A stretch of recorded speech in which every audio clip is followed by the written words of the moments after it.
The whip cracked again, slicing the morning air like lightning. The crowd flinched, yet no one dared speak. Bound to the weathered post, Elara Vance's torn dress clung to her back, streaked with fresh blood. Still, her green eyes blazed with a defiance that Byron Cade mistook for weakness. He smirked, certain her spirit was breaking. Then, from the fog-veiled road came the slow, deliberate rhythm of hoofbeats. Out of the mist emerged Gareth Holt, tall, weathered, silent. He stepped into the square as if time itself bowed to him. Moments later, two guns lay in the dust. The air hung heavy with gun smoke, and the woman who refused to kneel was free. No one knew it yet, but that act had just set the entire frontier ablaze. Morning in Copper Ridge was usually a quiet, almost gentle affair. The first light spilled over the ridge, turning the wooden facades of the general store and saloon into panels of gold. Wagon wheels creaked down the main street as merchants brought in crates of flour and coffee beans. The smith's hammer rang out in slow, steady rhythm, and the scent of fresh bread drifted from Mrs. Ellery's bakery. A pair of boys chased each other around the water trough, splashing until their mother's sharp voices pulled them back. It could have been any other day in a small Montana town, until the whip cracked. The sound cut through the morning like a rifle shot. Conversations died mid-sentence. Boots froze in the dust. The only movement came from the crowd gathering in the square, drawn by the sharp rhythm of leather meeting flesh. Elara Vance stood at the center, wrists bound above her head to the rough timber post. Her gray dress was torn across the back, fabric clinging to her skin where blood had soaked through. The air bit cold against the raw welts, but she refused to shiver. She fixed her gaze on the far side of the square, jaw set, green eyes steady. Her thoughts drifted. Anything to keep her mind from the pain. She remembered the sound of her father's laugh, deep and warm, the way it filled their small cabin. She remembered the spring morning when fever took him, the air thick with the smell of boiled willow bark that hadn't been enough to save him. And she remembered the first time she'd seen Byron Cade, stepping down from a black lacquered carriage, his boots shining like polished obsidian, his eyes cold as river ice. Byron had been watching her even then. Now he stood a few paces away, arms crossed over his barrel chest, dressed in a dark coat that probably cost more than her father's cabin. He was the largest cattleman in 3 counties, his herds stretching from the Copper Ridge lowlands to the foothills beyond. Men feared him. Women avoided him, but neither group dared speak his name above a whisper. When Byron wanted something, he took it. And when he wanted someone, Mayor Harlan Crow made sure the law said yes. Mayor Crow stood at Byron's side, a small man dressed in a fine waistcoat trying to wear authority like armor. His voice rang out to the assembled townsfolk. "This is what happens when a woman forgets her place." The crowd shifted uneasily. Some stared at the ground. Others couldn't look away. Mrs. Ellery pressed a hand to her mouth. Old Mr. Jennings muttered something under his breath, but when Byron's gaze swept toward him, he fell silent. Another lash whistled through the air. Elara bit down hard, refusing to give them the satisfaction of a cry. She would not beg. "Say yes, girl," Byron called, his voice carrying like gravel rolling down a tin roof. "Agree to be my wife, and this ends. I'll even buy you a new dress for the wedding." Her only answer was to spit in the dust between them. The crowd gasped. A few backed away as though her defiance might be contagious. Byron's smirk faltered, replaced by something harder. "5 more, Mayor Crow ordered the deputy with the whip. But the next strike never landed. It began as a distant thud of hoofbeats, slow and steady, like a drum calling soldiers to formation. Heads turned toward the main road, toward the pale morning mist rolling between the buildings. Out of that mist came a black stallion, its mane tossing, each step scattering puffs of dust. The rider sat tall in the saddle, his silhouette cutting a clean, commanding line against the light. Gareth Holt. Whispers moved through the crowd like wind through dry grass. "That's Holt. Fought in the war, didn't he? 17 men, they say, with a saber." Gareth had the kind of presence that bent a space without trying. Broad shoulders under a long dark coat, salt and pepper beard framing a jaw set like granite. A faint scar traced his left cheek, the kind earned in close combat. His gray eyes scanned the square with the slow precision of a man counting threats. and his gloved hand rested easy on the reins. The stallion's hooves struck the packed dirt in rhythm as Gareth guided it straight toward the whipping post. The crowd parted instinctively, no one willing to stand in his way. The only sound was the soft jingle of his spurs and the creak of saddle leather. Byron Cade's expression shifted, not fear, but wariness. Mayor Crow pulled at his collar, suddenly unsure of the ground he stood on. Even the deputy lowered the whip an inch, as if reminded there were other powers in the world besides the mayor's decree. Gareth stopped 10 feet from Alara. He dismounted in one smooth motion, boots hitting the ground with a solid thud. Dust swirled around him in the pale light, catching in the folds of his coat. His gaze lingered on the rope binding Alara's wrists, then on the blood staining her back. "Cut her down," he said. It wasn't loud, but it carried to every ear in the square. For a moment the square was as still as the mountains beyond Copper Ridge. Dust motes drifted in the cold morning light, the only movement between Gareth Holt and the knot of men facing him. Mayor Harlan Crow cleared his throat, trying to muster his authority. "Mr. Holt, this is official town business. Nothing that concerns you." His voice rang hollow against the silence. Gareth didn't move his eyes from Alara's bound wrists. "Cut her down." The mayor's lips tightened. "This woman has defied a lawful arrangement. Byron Cade has—" Gareth's gaze snapped to him, steel gray and unblinking. "You selling women now, Crow?" The words landed like a hammer blow. Byron Cade stepped forward, the boards beneath his boots groaning. "It's a debt settlement. Her father owed—" Ilara's voice, hoarse but steady, cut through. "Lies. My father never owed you a thing." The square held its breath. The shopkeeper by the general store doorway stood frozen, calculating the danger of speaking up. A boy clung to his mother's skirts, eyes wide with the raw fear of seeing guns within arm's reach. An old veteran named Briggs narrowed his eyes, recognizing the stance of a man ready for a fight. Even the deputy's grip on the whip faltered, sweat sliding down his temple as he looked between the mayor and Gareth Holt. It was a silence heavy with fear, yet threaded with something else, anticipation, as if the town itself waited to see who would move first. And that's when Gareth moved. He didn't lunge or shout. He stepped forward with slow, deliberate precision, his right hand lowering toward the Colt at his hip. The motion was almost lazy, but it carried a promise. The first man to raise a weapon would regret it. "Last chance," Gareth said, voice low but carrying across the square. "Cut her down, or I cut through you." 3 of Byron's hired men shifted, hands hovering near their holsters. Byron's own palm rested on the butt of his revolver. The air was tight enough to snap. The first shot came from Gareth. It was a blur. Leather creak, a flash of steel, a deafening crack. One of Byron's men spun backward, his revolver clattering in the dust, his shoulder torn open, but his life spared. The crowd broke into chaos. Mothers snatched children away. Men ducked behind barrels. The baker slammed her shutters closed. Gareth's second shot was already on its way, shattering the wrist of another gunman before he could clear leather. The man howled, dropping his weapon into the dirt. The third man froze, eyes darting between Gareth's steady Colt and the 2 groaning companions at his feet. Slowly he raised his hands, fingers spread wide. "You want to try?" Gareth asked him quietly. The man shook his head. Byron Cade stood rooted in place, his own gun halfway drawn. His jaw worked as if chewing on pride. "Draw it or drop it," Gareth said. "Make up your mind." Byron's eyes narrowed, but he wasn't a fool. Slowly, deliberately, he lifted his hand away from the revolver and let it fall back into the holster. "Smart choice," Gareth muttered.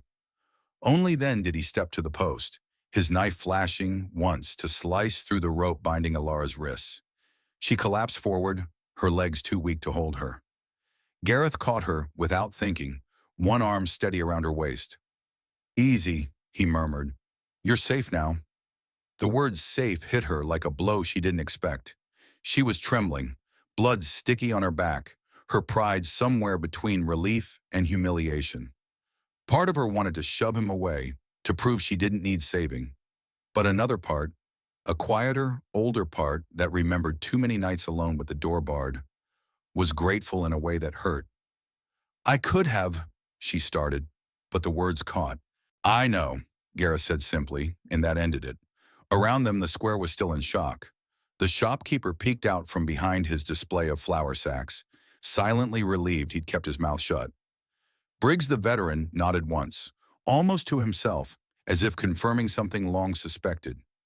The boy by the water trough peeked out from behind his mother, eyes fixed on the man who had walked into danger without hesitation.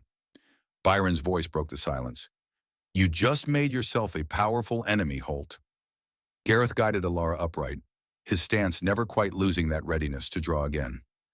"Then I'll make sure he remembers my name." He turned his head slightly, his eyes locking with Mayor Crow's. "She's under my protection now. Anyone touches her answers to me." Crow's Adam's apple bobbed once, his reply swallowed before it could leave his mouth. Somewhere beyond the square, a horse whinnied. The sound seemed to hang in the air like a warning.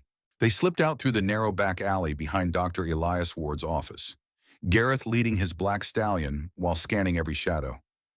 Ilara followed on a borrowed chestnut mare, the leather tack groaning under her weight. The air outside town was cooler, carrying the dry scent of juniper and windblown sage. Behind them, the muffled shouts of men gathered strength like a storm brewing on the horizon. By the time they reached the outskirts, the land opened into a stark expanse. Ahead loomed the Mesa Trail, a thin, twisting scar cut into red stone, climbing sharply toward the high plateau. The path clung to the cliff face like it was afraid of falling, its edges crumbling in places to sheer drops that plummeted hundreds of feet to the canyon floor. Alara's breath caught. "That's a trail?" "Only if you're stubborn or desperate," Gareth said, scanning the horizon. "We're both." The sun had risen higher, already burning through the last of the morning mist. Heat rolled off the rock, baking the air and making the horizon waver. The smell of dry stone and sagebrush mingled with the metallic tang of fear in Alara's mouth. They began the climb. Hooves clattered on loose rock, sending pebbles skittering into the void. The mesa wall pressed on one side, rough and unyielding. On the other, empty sky stretched over the canyon's yawning drop. By the second switchback, Ilara felt the warm trickle of blood down her back, where the lash marks had reopened. Each jolt of the mare's stride was a spark of pain. She gritted her teeth, determined not to slow them. Gareth glanced back, catching the pallor in her face. "We'll stop when we can." "No," she said, her voice thin but firm. "Keep going." He said nothing, but inside something solidified. A vow. She would not fall into Byron Cade's hands. She would not be paraded back into town under Marshal Denton's custody. If it came to it, Gareth would stand on this cliff and hold them off himself. The narrow trail jolted a memory loose in his mind. Another place, another year. He'd been riding through a settlement called Dry Hollow, just passing through. There had been talk of a young woman there, Martha Tilling, who'd refused a marriage arranged by her uncle. The man she spurned was wealthy, and in a town that poor, wealth meant law. Gareth had seen her once, at the pump behind the mercantile. She'd had the same fire in her eyes Ilara carried now. But when the men came for her, 3 of them, laughing as they dragged her down the street, no one stepped in. Not the sheriff, not the preacher, not the men who'd bought her father's grain. By morning, Martha was gone. Taken to a ranch no one was allowed to visit. Gareth had been younger then, too willing to believe it wasn't his fight. 3 weeks later, news came that she'd died of fever. He'd carried the guilt ever since. And now, with the canyon wind tugging at his coat and Alara's mare stumbling just ahead, he swore that history would not repeat itself. A crack split the air. The sharp, unmistakable sound of a rifle shot. Chips of red stone burst from the cliff face inches from Gareth's shoulder. "Down!" he barked. They pressed low over their saddles as another shot rang out, this one sparking against the trail just ahead. Gareth risked a glance back. Far below, winding up the trail, came Marshal Denton's posse. 6 riders in a ragged line, rifles flashing in the sun. The narrow path forced them into single file, but it also made them harder to target. Gareth spurred his stallion forward. "Keep the horse steady and don't look down." Ilara tightened her grip on the reins. She could hear the pounding of hooves behind them, the metallic click of rifles being reloaded. They rounded another switchback, and Gareth used the brief cover of the cliff wall to fire a single shot downhill. It didn't hit anyone. It wasn't meant to. It bought them seconds. The sun was directly overhead now, heat radiating from every surface. Sweat traced lines through the dust on Alara's face. Her mare's flanks were lathered, muscles trembling with effort. The trail narrowed again, barely wide enough for a single set of hooves. Loose stones tumbled away under their weight, vanishing into the dizzying drop below. Denton's voice carried upward, harsh and clear. "Surrender the woman, Holt, and maybe I'll let you live." Gareth's jaw tightened. "Keep climbing," he called to Alara. He drew his revolver again, not to answer Denton with words, but to let the next shot speak for him. The mesa trail spilled them out onto a high plateau where the air felt thinner and the sky wider. 2 miles beyond, tucked into a crescent of weathered stone, stood the Butte Trading Post, a cluster of adobe and timber buildings guarded by carved totems and a fence of sun-bleached poles. The cry of a hawk circled overhead, carried on the updraft from the canyon below. A faint drumming of hooves from within the corral blended with a low murmur of voices, grounding the place in a sense of calm strength. Smoke curled from a central fire, the scent of sage and cedar drifting on the wind. From the shadow of the main lodge stepped Jonas Blackfeather. Tall and straight despite his years, his long black hair was threaded with silver, a braid running down one shoulder. His face bore the deep creases of sun and wind, and across his cheekbone ran a pale scar, the mark of a cavalry saber. Gareth dismounted first, clasping forearms with Jonas. "It's been a while," Gareth said. Jonas's mouth curved in the ghost of a smile. "Last time you were bleeding into the dust, and I owed you my life. Looks like I still do." Alara slid from her saddle, wincing as her boots hit the ground. Jonas's dark eyes assessed her without intrusion, taking in the torn dress, the blood, the stubborn way she stood. "You've come far, and not in peace," he said. "Marshal Royce Denton's men are behind us," Gareth replied. 10 minutes, maybe less. They want her." Jonas's brow furrowed. "Then you've come to the right place." Inside the post, the Butte warriors moved with quiet efficiency. Spears and rifles were brought from storage, riders posted at the gates. Yet there was no clamor, no shouted orders. This was a people who had survived by being deliberate. Gareth knew the old ways well enough to understand what came next. The Butte followed the laws of hospitality, rules as old as the canyon walls themselves. If a guest sought sanctuary in good faith and the host accepted, the guest became family. To harm them was to declare blood war, a bond that could not be broken without shattering the tribe's honor. Jonas took a seat by the fire, gesturing for Gareth to join him. "You invoke the old bond?" "I do," Gareth said, his voice carrying the weight of ceremony.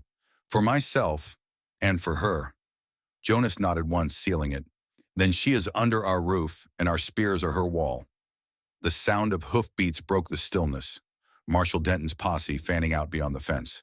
The sun flashed on rifle barrels as the lawman himself rode forward. His voice carried across the open space.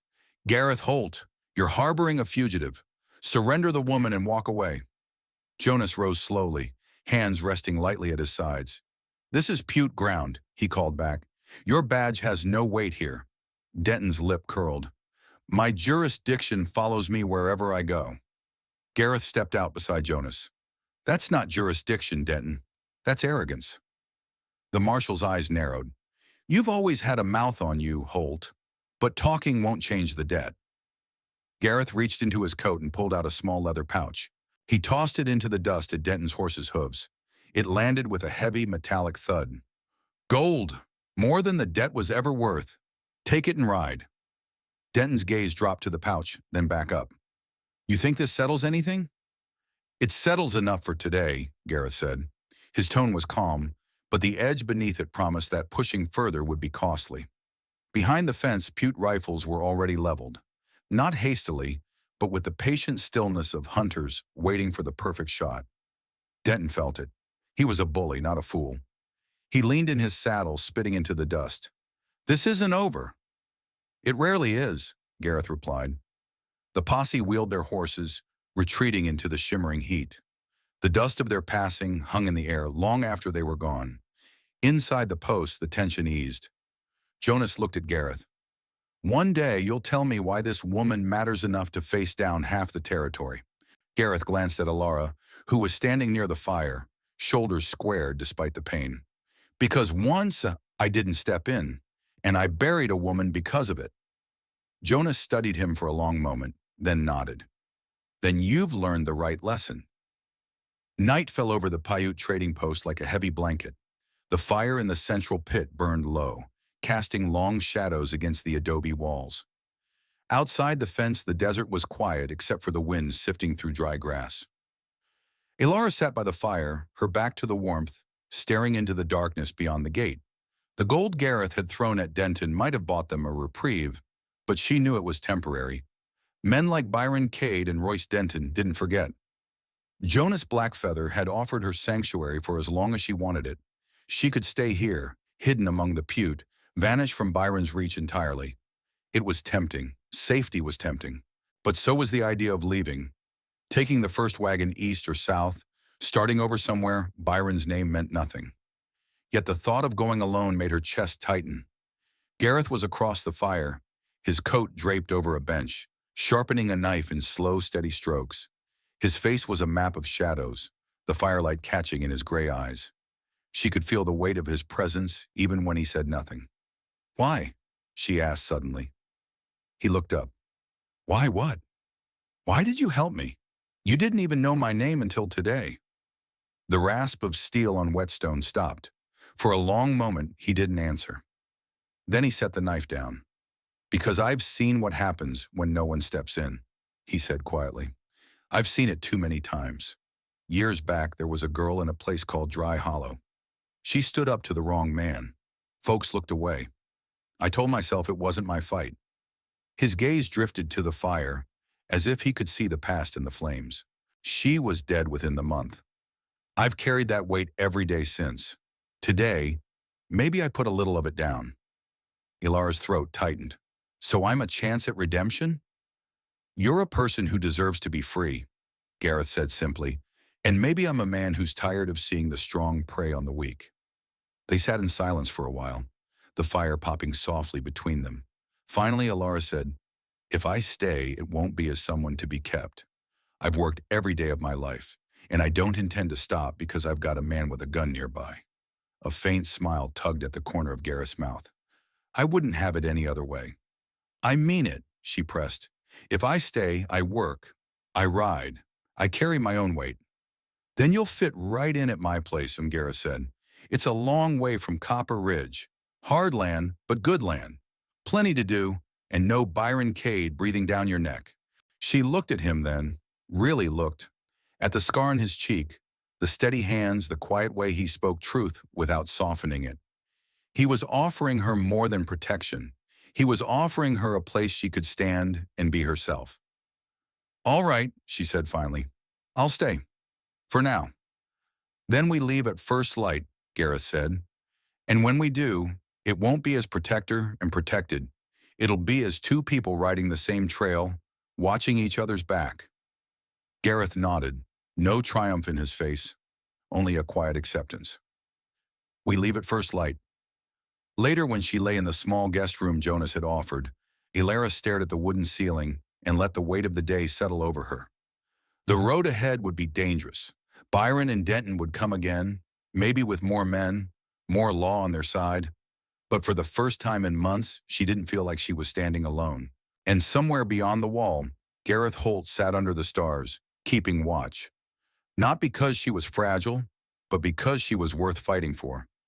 Some say the Old West was a time long gone, just dust, horses, and gun smoke. But if you look closer, the same choices still face us today. In Copper Ridge, Alara stood against power, knowing the cost. Gareth stepped in, not because it was easy, but because it was right. That's not just frontier history. That's life right now. In every town, every workplace, every neighborhood, there are moments when someone is pushed down, when silence feels safer than speaking. The lesson? Safety without integrity isn't safety at all. The Paiute law of hospitality says, if someone comes under your roof in good faith, you protect them as your own. Imagine if we lived that way today. treating every neighbor, every stranger who needs help as someone worth defending. How many wrongs could be stopped before they take root? But here's the thing, not every story ends cleanly. Byron Cade and Marshall Denton rode away, but they weren't gone forever. Gareth and Alara's path will cross theirs again, and what happens then may be even more dangerous. And that's where I want to hear from you. In today's world, if you saw someone being treated unjustly, maybe at work, in your community, even in your own family, would you step in like Gareth, or would you find another way to help? What's the right balance between protecting yourself and protecting someone else? Share your thoughts in the comments. I read them, and they shape the stories we tell here. If this tale spoke to you, please like the video, subscribe, and join us for the next ride. Out here, stories keep us connected, and your voice is part of it. Thank you for listening, partner.